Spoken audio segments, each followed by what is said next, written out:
April 6 came under that. We have had several cases prior to April 6. On April 6, I told my wife, I'm going to hiding. I won't tell you where I'll hide, because at gunpoint you will show where I am, or someone will cajole you to show where I am. I went to a friend's house that I had not visited for all the time that I lived in Gay Town. P.O. Freeman. I think a day after the April 6 started, my brother and my sister's boyfriend, who was with NPFL then, came with a bunch of friends from NPFL looking for me in a vehicle provided by Taylor. They had gone to Taylor and told Taylor they wanted to save Councillor Gongloe before someone mistakenly kills him. And Taylor had agreed and generously provided a vehicle that brought them to Gay Town. They came to my wife, and my wife seeing my brother-in-law and saying, well, that's his sister's boyfriend. You know, fair to show where. Said, but I don't know where he is. She thought I would be at my friend's place and led him there. When he came, my friend, I think it was just God. He just saw him and said, Madam, where is Councillor Gongloe? And she said, oh, I thought he was here. He said, well, you know, I think I have to put on my clothes and go look for Councillor Gongloe. I was in the room hearing him. Some came, I think Abel Masale was with a group who was now senator, and then they drank water and all of that, they left. So when he escorted them and came back, I said, where did you get that idea from to put these people on the defense? Because had you waited for them to ask you, they probably would not have believed you. But you saved my life by that spontaneous question. Because maybe Taylor would not have killed me, but at Taylor's house with Joe Tate in charge, I don't know what will happen to me. But for what happened later on, I can say that maybe Taylor would not have killed me. Anyway, my wife then went to call Ambassador Iroha, went to Ambassador Iroha's secretary. Ambassador Iroha was the Nigerian ambassador and a very good friend. And so, once she called, he said, where is he? I'm looking for him. Send a vehicle, a DC Jeep, DC plated Jeep, with some ecomog students inside, came to my wife where she was, and my wife, very thoughtful, and that was saved my life, came with that Jeep straight to my friend's house. She still felt, as a wife, that I was there. She didn't press the fire with the people that were behind her, but when she came, it was Freeman who walked to her and said, yes, he's here. On the very day.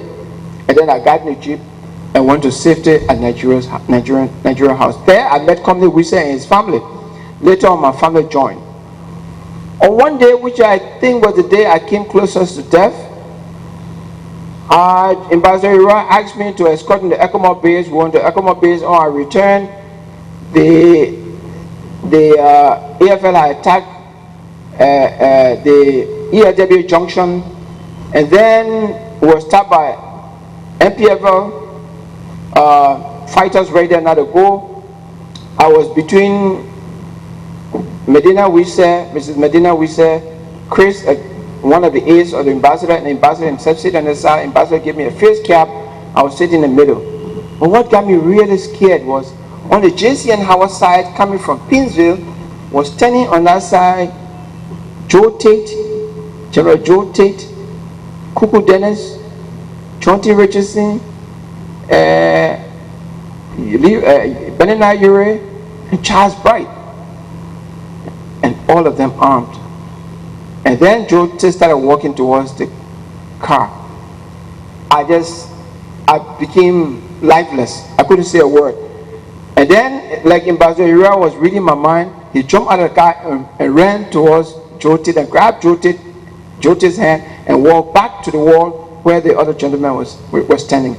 And then he explained to him, go back, when we clear the place, we'll call you. As he was walking back, Joe Tate grabbed his hand and started walking. Then he walked Joe Tate back and then left Joe Tate and ran back to the vehicle. As soon as he got in the vehicle, the driver turned and we ran back to ecomog base. And he said to me, I said, Ambassador, you saved my life. Because, you know, this gentleman would have taken me from this car, killed me. Nigeria and Liberia will never break diplomatic relationship because of me. But maybe you will issue one protest statement, but I'll be gone. He said, I was reading your mind. And I did, you know, and so we went. Then A few days later, we came back. We came back in a convoy with Ambassador Nyaki and Ambassador Gongloe and the rest of them were negotiating the end of the April 6th. Ambassador Ghana from the PJO took me into a Nigeria house. He went inside with the other ambassador. As soon as Mr. Taylor saw him, he said, "You, Joshua, you think I don't know that you are keeping Councillor Gongloe and company we say in your residence? Anyway, keep on." He's denied, but he became nervous. And he told that he was going to the barber and told his orderly, he said, "Look, go get that man, put him in the armored personnel carrier, take him to ecomog base." So he came with the armored personnel carrier and started yelling at me to get in the armored personnel carrier. My wife was crying, my children were there. I said, "Why?" He said, "You get in the thing." I got inside, and then later on that night, I was taken to ecomog base. That's how I survived that. Till today, Ambassador Iro had not told me why he took that decision, but Maduako, who was an officer there in charge of intelligence, told me 6 months later, "You know why you were taken out of the building in that mood, I mean, so quickly, and your wife was crying?" I said, then he explained that Ambassador was confused as he entered when Taylor pointed at you and company we said. At that time, company we said, and his family had moved to ecomog base, and I was the only one who was there with my family, and David Mayonga was in one part of the building. But people were visiting the place, and I don't know whether some of these people were visiting. They were also going to Taylor's yard or next door where the Chinese embassy is and coming back. So anyway, we survived April 6th. Then fast forward in 2001, we had this problem with the Bar Association, where our president was held in contempt and detained by the House of Representatives. And then I had been at a court when it was Councillor Jimmy Pierre who actually broke the news in the Civil Law Court that day, in the chambers of the Civil Law Court. And he said, and everybody was angry, including the late George Winston Herring. And Jimmy Pierre made a proposition that he didn't know I would take. He said, "You know, knowing the court, I think we just boycott the whole, we boycott everything as the bar." I said, "But that's what we'll do." So we had an emergency bar meeting. Chairman Verdier was a member of a young, active, a very vocal member of the bar then. And at the bar meeting, I got him and made a motion for boycott, and was unanimously carried. And we said boycott is freedom of action, is an action that is sanctioned by the Constitution. We have a right to work and not to go to work. So we will not go to the legislature, we will not go to court, we will not go anywhere until they release our president.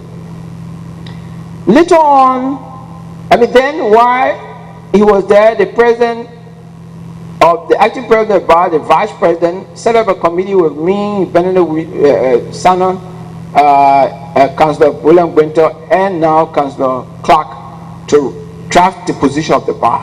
We drafted it, and I think there was a suggestion that we all sign, so that if they want to put us in jail, they put all of us in jail.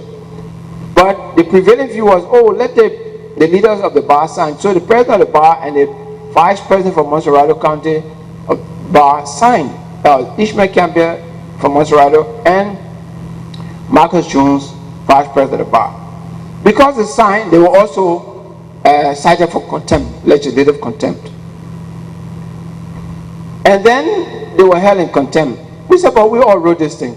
They said, "No, we are putting these two people in jail for contempt." Later on, the way the thing was going, as I understand, through Mr. Taylor, the House of Representatives dropped his case. Mr. Masala and others dropped their case. So then the case ended. So I went on DC Talk and said, the case is now moot. And because the case is moot, our president cannot be in jail. Because the issue out of which he was thrown in jail is now moot, has been resolved. So the man must be released.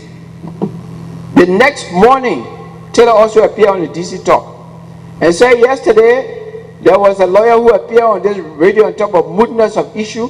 We know them. Those are the people who come up and fool them.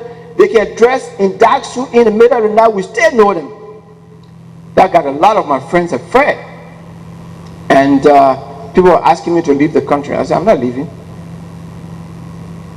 Then Marcus Jones was thrown into jail with Campbell, and they were telling them once they express regret and apologize, we say expressing apology means divesting all of the bar members of their degrees because we wrote legal positions in our statement.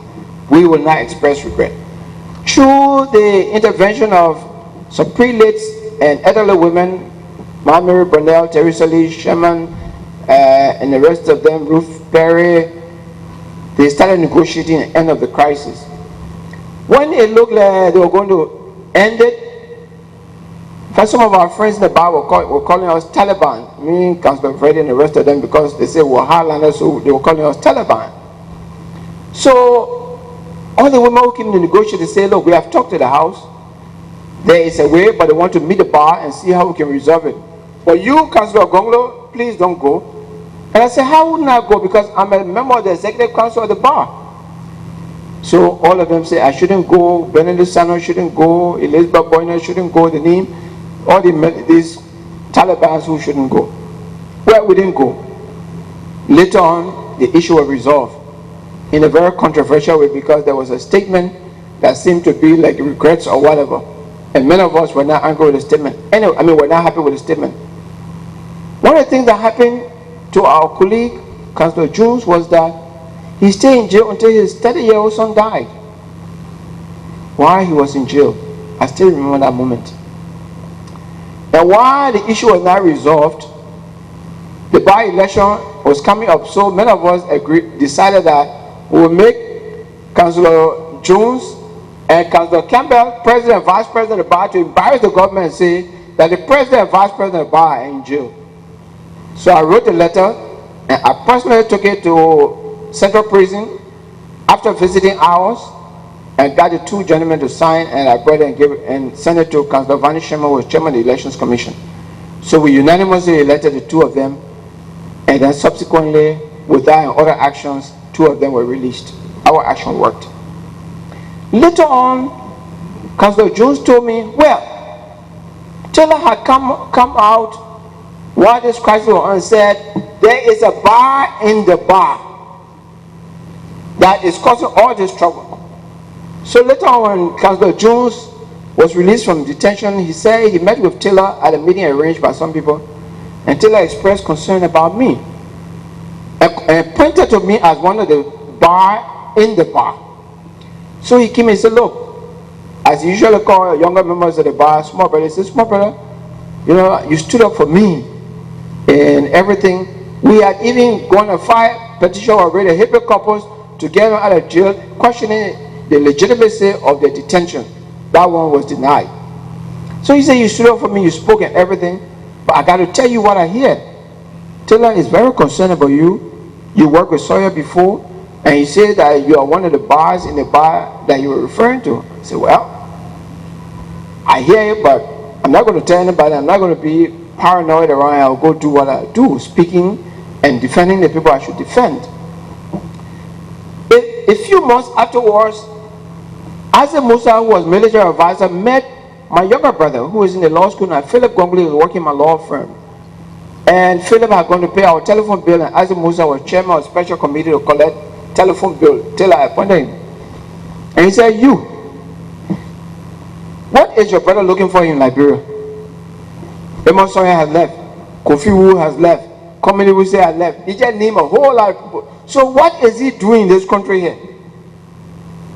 Well, tell him. If he doesn't want to leave, tell him after 7 o'clock, he must not get in the street. He didn't lose anything. He better be in your house. So I used to go home 5 o'clock, and true to Isaac Musa's advice, I never used to get out at night. That is why on April 24th, when I escorted my wife to the airport, and upon my return, I was arrested broad daylight because I couldn't be arrested at night. At 3:30, I was going to Chubo, where I live, and I was returning right at IPA building a police major, Dolo Mark, flagged me down and I stopped. And he came to me and he said, "Councillor, we need you at the police station." I said, "What do you mean?" He said, "We want you to come explain something to us." I said, "But what?" He said, "When you get there, you'll know." I said, "All right. I've been out of my law office the whole day. I went to airport to care of my wife. And now I just came to town. So let me reach the law office. In 30 minutes, I'll be with you." He said, "No, you must go with me." I said, "No, your language is changing. What do you mean must? Am I under arrest?" He said, "No." I said, "All right. I'm going to test this man." So I started the car to go. He said, "You are under arrest." I said, "All right. Can you let your Jeep drive behind us and you ride my car?" My fear was that if I were going to Jeep, the Jeep would have gone into a location, another location, my car would have been parked. And since I was alone in the car, it would be like, he disappeared. Which was not impossible at that time. So we came. I only asked them to make one call before we left. I said, "Can I make one call to my office? Because there's a standing order at my office that the staff will wait for me until I return from wherever I go before they leave office. So I want to call them before they stay in office at night." He said, "Yes." So I called. Once he agreed, I called Councillor Bien Howard and told him, "Please inform Aloysius Toe, the human rights community, JPC, the bar, and Aloysius Toe will inform the press." He said, "You said you were calling your staff." I said, "Yeah, but I'm calling my partner. He jacked the phone from me, but I had made my call." So Bien Howard came to the police station. Later on, Aloysius Toe and Dempster Brown came there. He asked me, he said, "What did you say in Guinea? Can you explain what you said in Guinea?" I delivered a speech in Guinea that talked about at the Monrovia Union Civil Society conference in Guinea-Conakry. And I actually thought I would have been arrested in Guinea because I spoke about the social political conditions preceding the 1989 invasion, that the social political conditions in the three countries were similar. There were denial of rights, there was violation there was no democracy in those three countries, a high level of unemployment, all of that. And I thought that perhaps contact would have said, "Who is this man speaking like this in my country?" Fortunately, I was not arrested there. But on the delegation was one Mary Washington, chairman of the board of the Market Association at the time. When I spoke, she got up and said, "This man said that I'm messenger for Taylor." And I never said such thing. I said that, Market Association, Driver Union, all these civil society organizations must remain neutral in all situations, all political situations, because if they remain neutral when there is crisis, they can intervene because they will be considered neutral. But they undermine their neutrality by being part of the opposition or being part of the ruling party. And I said the Market Association has been a cherry squad in Liberia for the ruling party as a happy honor do. And the mistake I made was to be sophisticated and say, Madam Mary, this is no offense to Madam Mary Washington. And she took it at pointing her out in a place. So she came to Liberia and went on Case Radio and TV and said that had gone and said, "Baba takes a Botilla in Guinea." I tried to go on the same Case television and radio to explain. She came back in the station disturbed. Anyway, I believe Taylor believed her more than me. So subsequently, I was arrested on the 24th of April and detained. A lot of the police officers, I must say, I remember a lot of police officers hissing their teeth and say, "This thing is going too far. What are you arresting Councillor Gongloe for?" And Dolo Mark said, "Those police officers who didn't want their job and who didn't want trouble better keep quiet." He took me to the charge of quarters, and the CID person in charge of detaining people said he would not detain me. And Dolo Mark said to him, "This decision is coming from top, so if you know what you know, you better put this man in jail." Aloysius told him later, "Give me $10 and say if you give it to the inmates, they won't trouble you." So I went there, gave the $10 to the inmates, but by the time I called my name to the inmates, everyone said, "Oh, but if you come to jail, then who will free us? Because the people that you will expect to free us." The inmates were very nice to me. I got a sheet of paper, wrote all their names down. There were about 42 inmates, and some of them were looking terrible. I saw a 14-year-old boy. I don't know whether he survived after I left, but they were feeding them with 1 tablespoon of farina a day and a cup of water. When I got in the cell, they told me the CIC in the cell, who was an army lieutenant who had been arrested for stealing somebody's cell phone, he visited me just 3 or 4 months ago. They told me that 2 persons had been buried on that day who were taken out of this police cell, and they died from hunger because they were getting 1 tablespoon of farina a day. Everyone was in jail except for a few because they were quote-unquote dissident collaborators. What was happening at that time, and all of them said they were arrested by SOD4. They would go in the street, they would see young people, young men, they would arrest them, they would bring them, and if your parents or relatives were to bring 1,000 Liberian dollars, they would free you. Once they brought 1,000 Liberian dollars, you ceased from being a dissident collaborator and was free. But many of the people in detention were missing in action. The parents did not know that they were in detention, so they couldn't even free them. So I said, well, I'll write your names. I believe I'll be free tomorrow because there's enough pressure in this town to free me tomorrow, and I will file a petition for raid and corpus for you, and I will free all of you. So I took off for the 2 inmates' names. At about 7 o'clock or thereabout, they detained 3 young men. And they brought them in and they said, oh, they just detained us for nothing. And I was explaining, I was lecturing to the fellows about different things about law and all of that. And I was sitting around, like, you know, telling them a story. And then they said, but write our name down so you can free us too. I said, but you just got detained today. Under the law, after 48 hours, then we'll get fired for you because all these other people have been here 3 weeks, some people 1 month.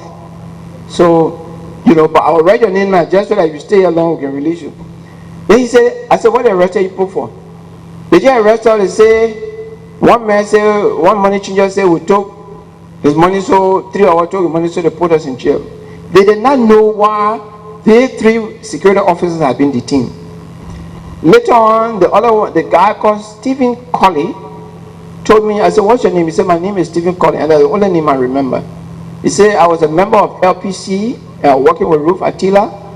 Then, after the election, I joined SOD. Huge guy. He said, I joined SOD, so I'm with SOD. He said everything about himself. And they were friendly with me up to 10:30. At 10:30, I heard Saye in the police station talking loud. He came close to the cell and he sent one fella, I think his name was Joseph Colley, also he was in the police force and an assistant to Paul Mulder. Sent him to the cell to bring these 3 gentlemen upstairs. When these 3 gentlemen were upstairs,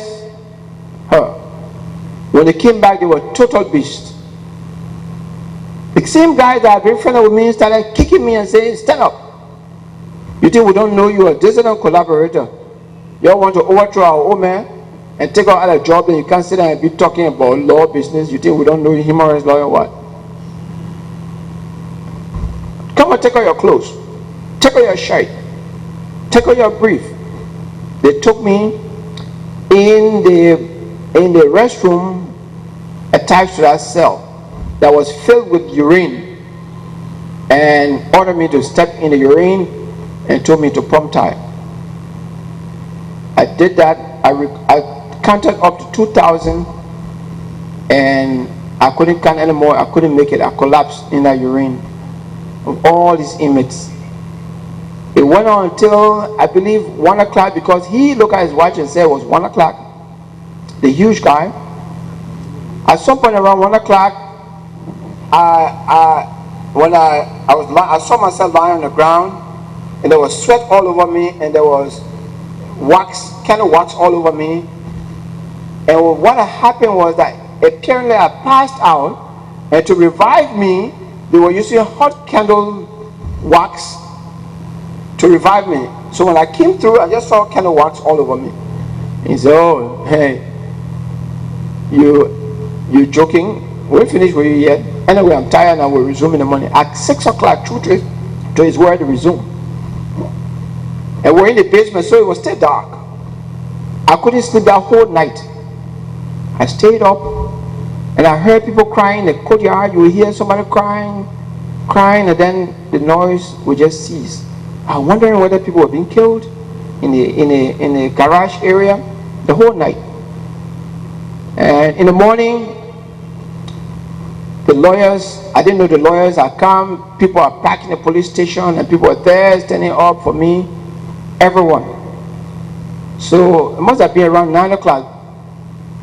By 7:30, a bunch of death squad, what they call this guy from Nimba, Miller, somebody identified him later on as that, and many of them were around me now, and they were all touched, they were just knocking me. I couldn't stand up then. The ligaments here had loosened up, I couldn't stand up, so they came and said that I was sent for to continue the investigation that I started the day earlier to explain what had happened in Conakry. So I thought I could get up. I held the iron railing to get up. Once I left the iron railing, I collapsed. They put my clothes on me and the t-shirt, and I held the iron railing. And right by the cell, Councillor Verdier, Councillor Clark, and Councillor Jim Zuta had come down to sort of escort me upstairs because they wanted to come and tell the jailer that I had been told to go upstairs. When I left the railing to walk with her, I collapsed. That when they knew it was serious, so Zuta put me on his back and the rest of them followed. They took me upstairs and then they started the investigation. But then, you know, my eyes were swollen. I was totally in bad shape. So all members of the bar said, this man will not face investigation until he's properly treated. It reminded me about what I said in 1978 about this guy who was in jail in the same police cell. So all members of the bar leadership, the ECOWAS, everybody said he would not say a word. And so Paul Mobile said, all right. In fact, when I got there, the only thing I said, I was tortured in the cell. Can you investigate? And when the investigating officer, I think, was going to join you, they're going to say, all right, let's send to the cell to call. I called the name of the guy, and I say he would identify the other two. So somebody called him from the desk. They went outside and came back and said, oh, okay, we'll deal with that one later on. But we'll start the investigation. That's when the bar insisted, nope, this man must go to the hospital. Councillor Verdier and Clark and Zuta helped me, manage for me to walk and get down to the stairs. They got an ambulance. A Delta Brown guy in an ambulance with me who went to SD Cooper. By this time, Bishop Francis, everybody is up in arms, moving up and down. Sheikh Kafumba, everybody. So I got to the hospital. They did X-ray and found that my kidneys were 2 black dots. Terrible. I had been injured. And after I left the cell, I couldn't go to latrine. I couldn't pass urine, and I was in the carrier because I couldn't walk. They took me upstairs. When I got outside, I was surprised that with SOD and our attempt to demonstrate when Taylor had closed the Star Radio, I think PUL wanted to demonstrate. He said, anybody who mommy didn't born him right, better step there will see that Liberian people would be so brave to come to the police station with SOD and ATU. And it brought tears in my eyes. I was just so grateful that Liberians could stand up against all odds and at least stand up for one of them. So I said to myself, wow. Then I got to the hospital and people started coming. That night, there's a police officer that I'm indebted to. He sent one young police officer that was with him downstairs to tell me something. I was lying with the IV flu on me, and it was like 5 o'clock, going to 6 o'clock, and he said, Councillor, don't let the two of us sleep with you here tonight. We have instructions. He said, insist that members of your family sleep with us in this room. He said, don't also sleep with this IV fluid on you. One person's needle perforating this thing, you are gone. Don't let it sleep. Thirdly, don't take any tablet that is a capsule, because there are some people in this hospital on government payroll who will open the capsule, post slow poison, and if you don't die in the hospital, you eventually die. That night, it made me suspicious of all the nurses. Here am I, pain all over my body, I'm trying to get well, and I get this. How do I trust the medication in a hospital? There was a Filipino doctor who was very good, he was looking after me, but I was suspicious of all the nurses. So at night, there was this nurse who came, she brought laces, which is something that makes you urinate, and then paracetamol. Then she brought amoxicillin, which is a capsule. I said, I'm not taking medicine. And she said, oh, they say you hired a hemorrhage lawyer, but there's not code, there's hospital, you have to follow our instruction. And somehow the idea came to me and said, all right, after I couldn't succeed in the argument, I said, okay, bring me water.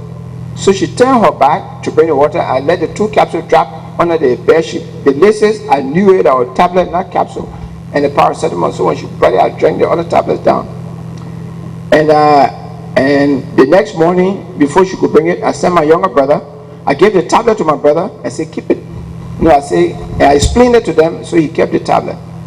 Then he came to Shari Pharmacy and bought me a jar of amoxicillin, the same 500 milligrams. So every time they brought the medicine around, I would do the same trick on her every day, and she did not discover that I was playing that trick until I left the hospital. And once they leave, I would take the amoxicillin that we bought. So my only regret is that when I left the hospital finally, I asked my brother for those tablets because I wanted tests to be done. He said, I threw it away out of the window. I said, why did you? He said, I didn't want to make any mistake, to keep it and then mistakenly give it to you. So that police officer really, really saved my life, because I don't know what would have happened and then so my family members, about 11 of them or so, slept in that room running shift. When some people are sleeping, others are up. That's how they kept for the 1 week or so I spent in the hospital. I connected Taylor to my direct arrest beyond suspicion, because while I was in the hospital, he gave a press conference and said, if you think you're some kind of big and bad lawyer around here, and Charles Gambier Taylor cannot detain you, you are a damn liar. Now here you are, free yourself. I will not release Councillor Gongloe under any kind of international pressure. So I smiled.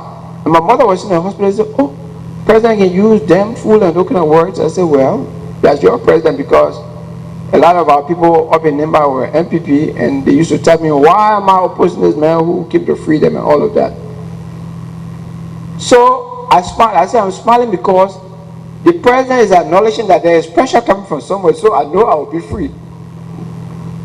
So then, 2 days after that press conference, I was told to be discharged. In fact, one day, they had said I should be discharged, and I couldn't walk. So I told the doctor, why should I be discharged? Look, I'm a foreigner in this country, and they could revoke my license if I keep insisting that you should stay. I don't think you are well. So anyway, later on, he said, I can't keep you any further. I have to discharge because I don't want to fall in political trouble. The good thing about it is that he had put everybody out one day, including my people, and told me that his uncle was a human rights lawyer in the Philippines under Marcos, and his uncle was one of those people who agitated against Marcos. So he felt personally connected to me, and he did that. So when they discharged me from the hospital, I was taken to the police station. I was asked the same questions. Why did I say that the 1989 conflict was brought by, the war was brought by some evil-minded Liberians? Why did I say that the Marketing Association was a cheering squad? And I said, these were my answers that I remember. I said, a war that led to brothers killing brothers had nothing virtuous about it. and it could have only been brought by evil-minded people. And I maintain it. I said, tell me anything virtuous about the war that will make me change and say that it was not brought by evil-minded people. So I wrote that. I said that's history, and I can't change history. That's exactly what happened.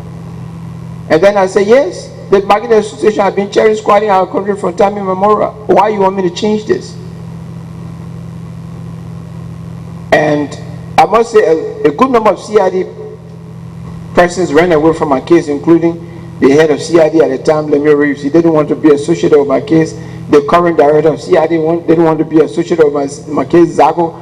So it was done by other persons. They knew me and just didn't feel it was necessary to treat me the way that I was treated. So they kept away. In fact, the CID officer who investigated me took my statement and I underlined it and I said I need copies of my statement. He refused. And I told the director of CID, let me read. I said, you just left law school. If I don't get copies of my statement, I will object to your admission to the bar. And he said, no, I don't want trouble, give the man his statement. So he gave me my statement. And then, subsequently, I spent a week or two at home, and Carter Center invited me to go observe elections in Freetown, as they have done now for me to go to Ghana. And I went to the airport with Councillor Francis Johnson Morris, who was also going to observe elections. She had been invited. We stood in line, we passed through immigration and everything. And I saw these two guys with dark shades. I asked the immigration intelligence officer at the airport whether I was blacklisted. He said no. Because I wanted to find out, I didn't want to be embarrassed. He said no. So I was on the line, I checked in, and they said, you are needed by the president in town. They arrested me and brought me back to town. Took me to, that time I was still working with the Ken. Took me to NSA and detained me. So as we were going, Carter Center coming from Atlanta, I said, are you on the plane going to Freetown? I said, no, I'm on a vehicle going back to jail. And they told BBC and sent it all over the place. And then messages started coming back to the government, and by the end of the day, I was released through the intervention of Bishop Francis, who sent Councillor Copper to sign for me. So Bishop Francis said, look, I think Taylor is afraid that if you go to Sierra Leone, the press will be all on you and you'll be exposed. So just sit down here. So I sat in Monrovia until one day the inter-religious group went to meet Taylor. He had said that he was not going to talk law and all of that, but I think Addington had been attacked and the attack was coming closer. So he called the Inter-Religious Council, and it is my understanding that after the meeting, when he had to say what he said, they appealed to him to let me leave the country to go for medical treatment, because at the hospital, when the nurses got me to finally pass urine, my urine was as black as this table because of the injury that I had suffered. And that's when I was really afraid, not of the beating, but that internal injury. And then I was treated until the urine changed color a little bit. So I needed to go for proper medical treatment out of the country. So they pleaded, and finally Taylor agreed. When Bishop Francis was coming from the meeting, he called me, he said, do you have your things packed? I said, well, he said, oh, Taylor said he likes you and this and that, and you are free to leave the country. I left the country 2 days later. But that night, Louis Brown called me around 11 o'clock and said, the president wants to see you. I said, 11 o'clock in the night? He said, yes, he's president of the country and can see you any time of the day and any time of the night. I said, not what I've been through. I will not see the president alone in the night. I can see the president in the day only on condition that Bishop Francis and Sheikh Kafumba and Sheikh Kafumba are present. So yeah, if that's what you want, that's what will happen. But we can arrange a meeting tomorrow. I said, but you know, I'm happy that he has finally allowed me to leave, and I'm preparing to leave to go for medical treatment. He said, but that's what we're calling you for now. We don't want to hurt you. We want to give you money for medical package. I became furious. And I said, Luis, tell President Taylor I don't want a dime from him. I don't want 1 cent from him. My friends abroad will treat me. It's not everybody in this country that has a price. I don't want a dime from Taylor. Next morning, I went to the bar office and told a bunch of lawyers that you guys should be ready to fight for me because Taylor is about to give me money and I wouldn't take it. Anyway, I didn't see Taylor. I headed for the airport that day, and up to the time I got on the wastewater plane, I felt that because I didn't go to see Taylor, I would have been rearrested. I took my 2 children out. My wife was in Ghana studying at University of Legon, so I left with the children in my house, my 2 children plus my sister-in-law, and we flew to Ivory Coast since we didn't have enough money and went by road to Ghana. In Ghana, the Americans arranged for for visas for my family.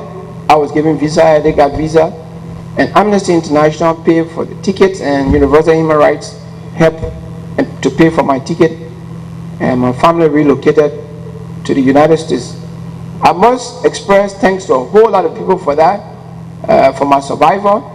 Besides the bar and Liberian people that stood up, the human rights groups, the press carried headlines on my case on a daily basis until I was released. Everyone in the press, leaving nobody out. And the ordinary Liberians who risked their lives to come to the police station, to come to the hospital to see me. Later on, some of them called me in the United States that we had to prepare asylum paper for, who said because they visited me in the hospital, they were called to NBI, they were called to NSA, and they were harassed. There was a young man who, because someone took my picture at the hospital and it appeared on the internet, and he was a Red Cross guy, and he was a photographer, but he was not the one that took my photograph. It was someone else who smuggled in a camera and took my photograph and put it on the internet. And Taylor accused this fellow he had to go into exile, and only came to Liberia after he had heard that I come back. And that's when he came from Guinea. 2 days later, when he came from Guinea, he came to my office and explained his story. I could just tell him I'm sorry. So a lot of people who stood up for me also suffered. You know, just to see me, people suffered. And I want to express regret for all of them. I want to thank them, all of them, for standing up for me. The American government did extremely well. I didn't know all of this. I knew Human Rights Watch popularized my detention. Amnesty International did, and all the human rights groups. As the American embassy told me later on, there were 150 requests from around the world for my release. But when at the Congress, I was called at the hearing of the Human Rights Committee, and the congressman from New Jersey, I forgot his black congressman, said that I think about 20 congressmen wrote the State Department requesting the State Department to intervene to make sure that, that nothing happened to me.